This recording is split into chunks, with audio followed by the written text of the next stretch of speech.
RBI ने हाल ही में एक नया नियम जारी किया है, जिसके तहत अब मृतक के परिजन उनके बैंक अकाउंट में जमा राशि का क्लेम आसानी से कर पाएंगे। इस नियम के अनुसार अगर आपके किसी परिजन का बैंक अकाउंट में पैसा पड़ा है तो नामांकित व्यक्ति 15 लाख रुपए तक की राशि सीधे बैंक से क्लेम कर सकते हैं।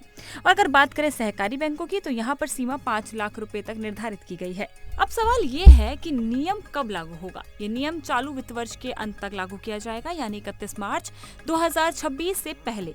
इसका मतलब है कि जल्द ही आप इस सुविधा का लाभ उठा सकेंगे। क्लेम करने के लिए क्या क्या चाहिए? अगर आप क्लेम करना चाहते हैं तो आपको कुछ जरूरी दस्तावेज जमा करने होंगे, जैसे कि दावा प्रपत्र, क्लेम फॉर्म, मृतक का मृत्यु प्रमाण पत्र यानी कि डेथ सर्टिफिकेट, दावेदार का वैध पहचान पत्र, क्षतिपूर्ति बॉन्ड, इंडेमनिटी बॉन्ड, और अगर अन्य उत्तराधिकारी हो तो उनसे अस्वीकरण पत्र यानी कि नो ऑब्जेक्शन सर्टिफिकेट NOC।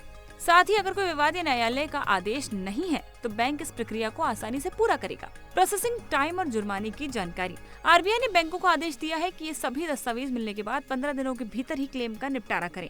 अगर बैंक इस समय सीमा का पालन नहीं करते हैं तो उन पर जुर्माना लगेगा। जमा राशि पर 4% सालाना ब्याज, लॉकर और सुरक्षित वस्तुओं के लिए 5,000 रुपए प्रतिदिन का जुर्माना। तो अगर आपके किसी परिजन का अकाउंट है और वो आपके साथ अब नहीं रहे हैं तो आप इस नए आरबीआई नियम का लाभ उठा सकते हैं।